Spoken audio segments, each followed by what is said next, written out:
Hello. नमस्कार दोस्तों, कैसे हो? मैं उम्मीद करता हूँ आप सभी स्वस्थ होंगे, अच्छे होंगे और अपनी पढ़ाई में व्यस्त होंगे। तो प्रिय विद्यार्थियों, आज एक बार पुनः उपस्थित हूँ आपके बीच बायोलॉजी का एक नया चैप्टर लेकर, रक्त परिसंचरण यानी ब्लड सर्कुलेशन। मनुष्य के अंदर ब्लड सर्कुलेशन किस प्रकार से होता है, आज उसके बारे में अध्ययन करेंगे। तो विद्यार्थियों, बने रहिए अंत तक, आपके सारे डाउट्स और अच्छे से समझ में आने वाला है। तो बिना समय व्यर्थ किए सीधे ही क्लास की ओर चलते हैं। तो देखिए आपकी स्क्रीन पर सबसे पहले हम बात करेंगे मानव रक्त परिसंचरण तंत्र की। तो जैसा कि आपने थंबनेल में देखा ही है कि मनुष्य के अंदर रक्त परिसंचरण तंत्र क्या है।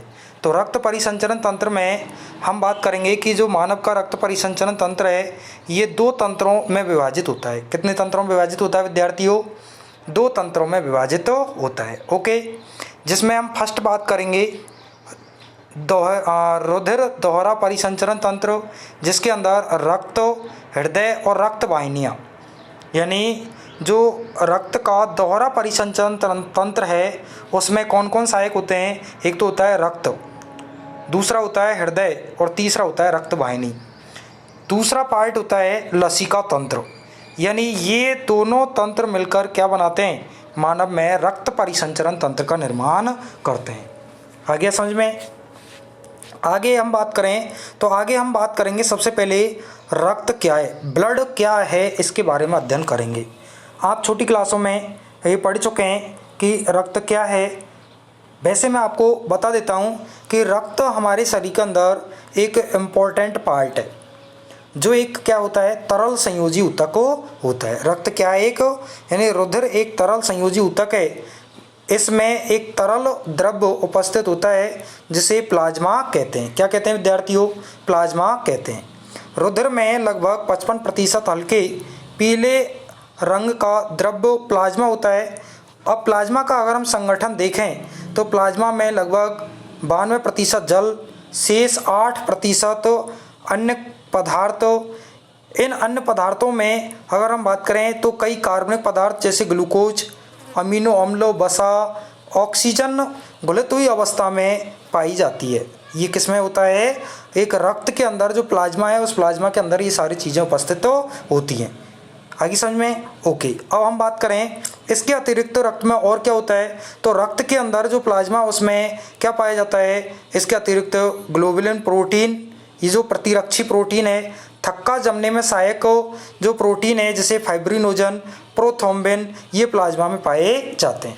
इसके अलावा प्लाज्मा में 3 प्रकार की रक्त कणिकाएँ या रक्त कणिकाएँ वो पाई जाती हैं, जिसमें RBC, red blood cell, WBC, white blood cell और प्लेटलेट्स। आगे हम बात करेंगे इन सभी चीज़ों के बारे में कि आरबीसी क्या होती है, डब्ल्यूबीसी क्या होती है, प्लेटलेट्स क्या होती है, क्या इनका जीवन काल है। इन सारी चीज़ों के बारे में हम क्या करने वाले हैं? अध्ययन करने वाले हैं। तो प्रिय दोस्तों, विद्यार्थियों, यदि आपने अभी तक हमारा चैनल सब्सक्राइब नहीं किया है तो प्लीज़ पहले चैनल को सब्सक्राइब कर लें। जब तक हम आगे बढ़ते हैं तो यदि आपको क्लास पसंद आ रही है और आप चाहते हैं कि इसी प्रकार से आपको नया स्टडी मैटर आपको इसी प्रकार से वीडियो के माध्यम से उपलब्ध होता रहे, तो वीडियो को अधिक से अधिक शेयर करें, लाइक करें, क्योंकि आपकी एक लाइक और शेयर और कमेंट हमारे लिए एक ऊर्जा का काम करता है, एक मोटिवेशन का काम करता है, जिससे कि आपको हम एक और बेहतर क्लास उपलब्ध करा सकें। तो चलिए विद्यार्थियों, आगे चलते हैं। आगे हम बात करेंगे कि यहाँ पर ये जो रक्त कणिकाएँ होती हैं ये कैसे होती हैं। तो सबसे पहले हम बात करेंगे आरबीसी की, यानी लाल रक्त कणिका क्या होती है। यह कणिका हल्के पीले रंग की होती है। कैसी होती है विद्यार्थियों? ये हल्के पीले रंग की होती है। और इसमें अगर हम बात करें तो इनका आकार जो है अंडाकार गोल होता है। बहुत अधिक संख्या में उपस्थित यानी इनकी संख्या जो होती है वो क्या अत्यधिक मात्रा में उपस्थिति होती है एवं ऑक्सी हीमोग्लोबिन के कारण इनका रंग कैसा होता है विद्यार्थियों, लाल होता है। आरबीसी का अगर हम जीवन काल की बात करें तो 120 दिन होता है। इनमें केंद्रक का अभाव होता है, लेकिन अपवाद स्वरूप जो ऊंट और जिराफ दो ऐसे प्राणी हैं जिनकी आरबीसी में केंद्रक पाया जाता है। बाकी का अगर मनुष्य की हम बात करें तो मनुष्य की आरबीसी के अंदर केंद्रक नहीं पाया जाता, इसलिए हम ऐसे केंद्रक रहित तो आरबीसी अब सेल के नाम से जानते हैं। आरबीसी में एक महत्वपूर्ण लोह युक्त यौगिक पाया जाता है जिसे हीमोग्लोबिन कहते हैं, और यह ऑक्सीजन के साथ क्रिया करके ऑक्सी हीमोग्लोबिन का निर्माण करता है। इसलिए हम कह सकते हैं कि हीमोग्लोबिन जो है वो ऑक्सीजन का विनिमय करता है। आया समझ में? ओके, आगे हम बात करेंगे डब्ल्यूबीसी की, यानी श्वेत रक्त कणिका क्या है। तो इनकी संख्या शरीर में आरबीसी से कम होती है परंतु आकार बड़ा होता है। यानी आरबीसी की संख्या क्या होती है, अधिक होती है, और डब्ल्यूबीसी की कम होती है, लेकिन आकार कैसा होता है इनका, बड़ा होता है। यह आकार में अनियमित होती है। इनमें केंद्रक पाया जाता है, केंद्रक युक्त कोशिका होती है। डब्ल्यूबीसी में हीमोग्लोबिन नहीं पाया जाता है, इस कारण से यह कैसी होती है, रंगीन, यानी वाइट, इसका कोई कलर नहीं होता है, यानी ये सफ़ेद रंग की पाई जाती है। हमारे शरीर में रोगाणुओं से सुरक्षा करके हमारे शरीर में प्रतिरक्षा तंत्र को मजबूत करती है, विकसित करती है, इसलिए इसे हमारे शरीर की सैनिक कोशिका के नाम से इसको जाना जाता है। किसके नाम से जानते हैं विद्यार्थियों? सैनिक कोशिका के नाम से इसको जानते हैं। क्वेश्चन पूछा जा सकता है हमारे शरीर की सैनिक कोशिका कौन सी होती है, तो कौन सी होती है विद्यार्थियों? डब्ल्यूबीसी होती है। क्लियर? आगे हम बात करेंगे थर्ड जो सेल है या थर्ड जो है वो है प्लेटलेट्स या बिंबाणु। इन कणिकाओं को थ्रोम्बोसाइट कहते हैं। क्या कहते हैं विद्यार्थियों? इनको थ्रोम्बोसाइट के नाम से जाना जाता है। यह लाल व श्वेत रुधिर कणिकाओं से आकृति में छोटी होती है एवं संख्या में लाल रुधिर कणिकाओं से कम होती है। इनका मुख्य कार्य रक्त का थक्का बनाकर रक्त स्राव के मार्ग को अवरुद्ध करना होता है। इनमें केंद्रक नहीं पाया जाता, इनमें भी क्या है, केंद्रक का अभाव होता है। यानी जो प्लेटलेट्स है इसका मुख्य कार्य क्या होता है विद्यार्थियों? इसका मुख्य कार्य होता है क्या? इसका मुख्य कार्य होता है, लगभग हम बात करेंगे, इसका मुख्य कार्य होता है, क्या काम होता है बताओ चलो, कौन कौन कमेंट करके बताएगा। अभी मैंने आपको बताया इसका प्लेटलेट्स का काम क्या है, ये रक्त का थक्का बनाने का काम करता है। अनावश्यक रूप से बह रहे जो रक्त है, चोट लगने पर या कट लगने पर जब रक्त अनावश्यक रूप से बहता है तो उसको स्वतः रोकने के लिए ये प्लेटलेट्स ही जिम्मेदार होती है। आया कि नहीं आया समझ में? ओके, आगे हम बात करें तो आगे बात करेंगे कि जो रक्त है वो रक्त का एक स्थान से दूसरे स्थान पर पहुंचाने का पंपिंग क्रिया का काम कौन करता है? तो पंपिंग क्रिया का काम करने का मुख्य कार्य कौन करता है? हृदय करता है। क्या करता है विद्यार्थी? कौन करता है? हृदय। तो जैसा कि आप चित्र में देख पा रहे हैं, हृदय की जो संरचना है वो हमारी एक बंद मुट्ठी के आकार की संरचना होती है। जैसा कि आप चित्र में देख पा रहे हैं, चित्र में जो आप हृदय की संरचना देख रहे हैं, तो मानव का जो हृदय, इस मानव के हृदय की हम बात करें तो ये 4 कोष्ठी होता है। यानी इसमें यहाँ ये क्या है, ये तो आलिंद हैं और ये नीचे क्या है, निलय। ये क्या है विद्यार्थियों? निलय। ये आलिंद और निलय एक आवरण के द्वारा इस प्रकार से क्या है, परिबद्ध हैं। इन परिबद्ध को हम क्या कहेंगे? हृदय आवरण के नाम से जानेंगे। किसके नाम से जानेंगे विद्यार्थियों? हृदय आवरण के नाम से इसको जाना जाता है। क्लियर? ये हमारा क्या कहलाएगा? ये राइट, यानी हम कहेंगे इसको, क्या कहेंगे इसको कहेंगे बायां आलिंद और इसको कहेंगे दायां आलिंद। क्लियर? ऐसे ये दायां निलय और ये बायां निलय, यानी लेफ्ट एंड राइट। क्लियर? अब हम बात करेंगे कि यहाँ ये किस प्रकार से कैसे कैसे ये कार्य करते हैं। तो देखो, हम बात करें कि ये यहाँ पर क्या होती है, अग्र महाश्रा होती है। ये क्या होती है विद्यार्थियों? अग्र महाश्रा होती है। और ये इस अग्र महाश्रा के माध्यम से जो CO2 युक्त रक्त है वो कहाँ आता है? हृदय के इस आलिंद में आएगा। इस आलिंद के संकुचन से निलय में आएगा और निलय के संकुचन से ये जो रक्त है वो रक्त कहाँ से होकर निकलेगा? ये रक्त जाएगा फुफ्फुसीय धमनी के द्वारा। यहाँ से होता हुआ ये कहाँ जाएगा? फुफ्फुसीय धमनी के द्वारा। और फुफ्फुसीय धमनी से कहाँ पहुँचेगा? फेफड़ों के अंदर, वहाँ इसका शुद्धिकरण होगा। और जैसे ही शुद्धिकरण होगा तो ये फुफ्फुस जो सिरा है क्या फुफ्फुस जो सिरा है वो कहाँ लाती है इस रक्त को, पुनः हृदय में लाती है। हृदय के आलिंद में, आलिंद के जैसे ही संकुचन होता है तो ये आलिंद निलय कपाट खुल जाता है और ये कहाँ जाता है, कहाँ जाता है, निलय के अंदर आ जाता है। निलय के पुनः संकुचन से ये दैहिक चाप या इन महाधमनियों के माध्यम से पूरे शरीर के अंदर रक्त को ट्रांसफर कर दिया जाता है। आया कि नहीं आया समझ में। इस प्रकार से ये जो रक्त है वो इस हृदय से होकर गुजरता है। क्लियर। तो मैं आपको बता देता हूँ कि जो हमारा पूरा हृदय, इस हृदय की संरचना में जो अशुद्ध रक्त होता है यानी CO2 युक्त जो रक्त होता है वो कहाँ होता है, हमारे दाएं आलिंद में, यानी दायां आलिंद और जो दायां निलय इस वाले भाग में, यानी दाएं वाले भाग में अशुद्ध, और शुद्ध कहाँ होता है, शुद्ध कहाँ होता है विद्यार्थियों, शुद्ध हमारा होता है कहाँ पर, बायां आलिंद और बाएं निलय के अंदर। आगे समझ में। मैं एक और बता देता हूँ आपको कि हमारी जो धमनियाँ होती हैं उन धमनियों के अंदर क्या होता है, शुद्ध रक्त यानी CO2 O2 युक्त रक्त होता है। लेकिन अगर हम बात करें फुफ्फुस धमनी की तो वहाँ पर CO2 युक्त या कैसा रक्त होता है, अशुद्ध रक्त होता है। क्लियर। आगे समझ में। आगे हम बात करें ऐसे ही जो सिराएं होती हैं उन सभी सिराओं के अंदर क्या होता है, अशुद्ध रक्त होता है। लेकिन अगर हम फुफ्फुस सिरा की बात करें तो उसमें कैसा रक्त होता है, O2 युक्त या शुद्ध रक्त होता है। मैं उम्मीद करता हूं आपको मेरे द्वारा ये जो समझाया गया है वो आपको समझ में आ गया होगा और पसंद आ गया होगा। तो इसी बात पर आप अधिक से अधिक वीडियो को लाइक करेंगे, शेयर करेंगे। क्लियर।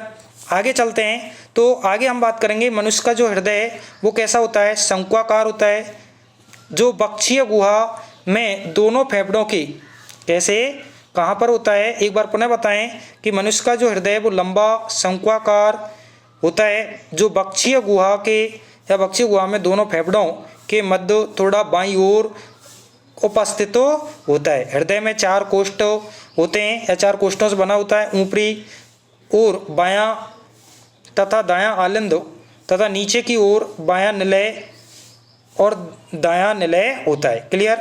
ऑक्सीजन युक्त रक्त फेफड़े से हृदय में बाईं ओर स्थित कोष्ठों में लाया जाता है तथा ऑक्सीजन रहित रक्त दायां आलिंद व निलय में लाया जाता है। क्लियर। आलिंद की अपेक्षा निलय की पेशीय भित्ति मोटी होती है क्योंकि निलय को पूरे शरीर में रक्त को भेजना होता है। यानी जब आलिंद संकुचित होते हैं तो आलिंदों से जो रक्त है वो आलिंद निलय कपाट खुलने पर कहाँ आते हैं, निलयों के अंदर आते हैं। लेकिन निलयों के संकुचन से कहाँ पहुँचते हैं, रक्त हृदय से बाहर पहुँचता है। इसलिए वहाँ की मोटाई यानी उनकी भित्तियाँ जो होती है वो कैसी होती है, पेशीय होती है। आगे समझ में। आगे हम बात करें तो आगे हम बात करेंगे हृदय की कार्य प्रणाली, यानी हृदय कैसे कार्य करता है, वर्किंग कैसी करती है, उसके बारे में हम बात करेंगे।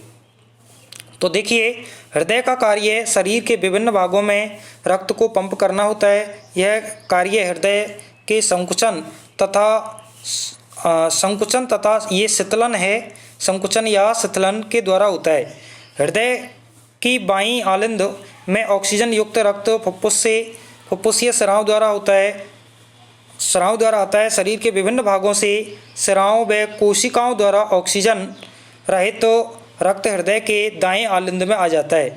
अब दोनों आलिंद एक साथ संकुचित होते हैं, सिकुड़ते हैं, जिससे बाएं आलिंद से ऑक्सीजन युक्त रक्त बाएं निलय में तथा दाएं आलिंद से ऑक्सीजन युक्त रुधिर दाएं निलय में आ जाता है। क्या होता है, निलय में तथा दाएं आलिंद से ऑक्सीजन रहित रक्त दाएं निलय में आ जाता है। इसके पश्चात निलय में या निलय एक साथ सिकुड़ते हैं, जिससे सिकुड़ने से रक्त पर दाब बढ़ता है, जिससे आलिंद और निलय के बीच जो कपाट होते हैं वो बंद हो जाते हैं और रक्त पुनः आलिंद में नहीं जाता। और जैसे ही ये रक्त दाब बढ़ता है तो इस दाब के कारण बाएं निलय से जुड़ी महाधमनी कपाट खुल जाता है और रक्त महाधमनी में आ जाता है, जहाँ से इसे विभिन्न धमनियों द्वारा शरीर के सभी भागों तक पहुँचा दिया जाता है।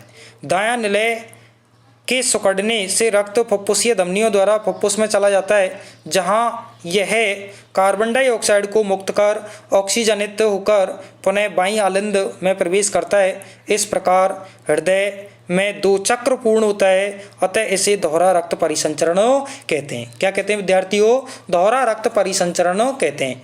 एक बार पुनः बता देता हूँ कि जो हृदय है वो हृदय में किस प्रकार से कैसे कैसे जो रक्त है वो प्रवेश करता है, और यानी शरीर के बाहर से रक्त हृदय में प्रवेश करता है, हृदय से पुनः बाहर आ जाता है, फेफड़ों में जाएगा, फेफड़ों से शुद्ध होकर पुनः हृदय में जाएगा और हृदय में प्रवेश करके पुनः हृदय से बाहर आएगा। यानी इस प्रकार एक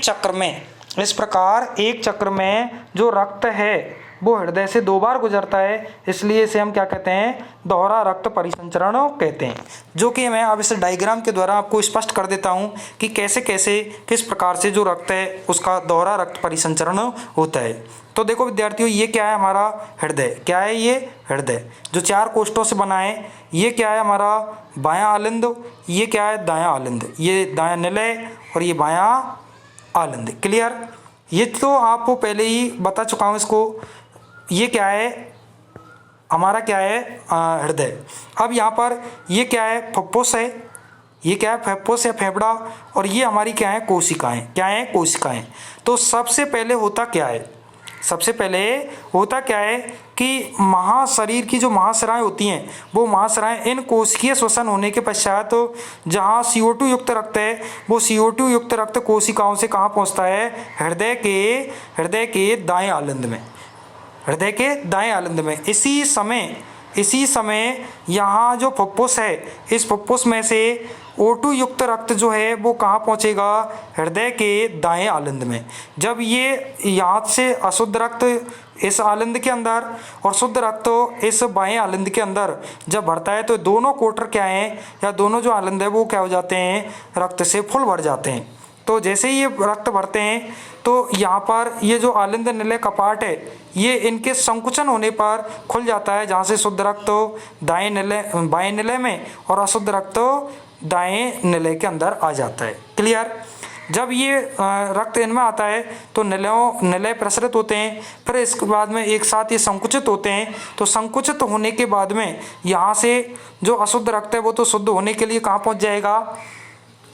कहाँ पहुँचता है विद्यार्थियों? ये इस नलिका के माध्यम से, यानी जो फुफ्फुसीय धमनी है, इस फुफ्फुसीय धमनी के माध्यम से अशुद्ध रक्त फेफड़ों में शुद्ध होने के लिए जाएगा, जबकि यहाँ से ये जो शुद्ध रक्त है, ये शुद्ध रक्त इस धमनी के माध्यम से इन शरीर की विभिन्न कोशिकाओं में पहुँच जाता है। क्लियर? तो इस प्रकार यानी ये एक चक्र पूरा हुआ है। क्या हुआ है? एक चक्र पूरा हुआ है। यानी यहाँ से रक्त गया था और घूम घाम के, यानी यहाँ से रक्त शरीर के बाहर से हृदय में प्रवेश किया, फिर हृदय से पुनः बाहर आ गया। ठीक है? फिर यहाँ से घूमता हुआ पुनः भीतर, फिर यहाँ से घूमता हुआ इस प्रकार से पुनः बाहर आ गया। तो एक चक्र पूरा हो गया, और एक चक्र में हृदय से कितनी बार गुजरा? 2 बार गुजरा। इसलिए इसे हम क्या कहते हैं? दोहरा रक्त परिसंचरण कहते हैं। क्लियर विद्यार्थियों? आ गया समझ में? मैं उम्मीद करता हूँ आपको ये हृदय की जो कार्यप्रणाली है, दोहरा रक्त परिसंचरण है, RBC, WBC, प्लेटलेट्स ये क्या है, ये सभी आपको समझ में आ गई होगी। मैं ये उम्मीद करता हूँ और आपसे ये आशा करता हूँ कि आपको जो मेरे द्वारा पढ़ाई हुई जो क्लास है ये आपको अच्छे से समझ में आई होगी। तो यदि मेरी ये क्लास आपके अपने YouTube चैनल पर अगर आपको पसंद आ रही है तो आप अधिक से अधिक इस वीडियो को लाइक करें, शेयर करें और अधिक से अधिक विद्यार्थियों को इसको पहुंचाएं। क्लियर विद्यार्थियों? तो आज के लिए इतना ही। नेक्स्ट एक नए कंटेंट के साथ आपके बीच पुनः उपस्थित होऊंगा। तब तक के लिए सभी विद्यार्थियों का धन्यवाद।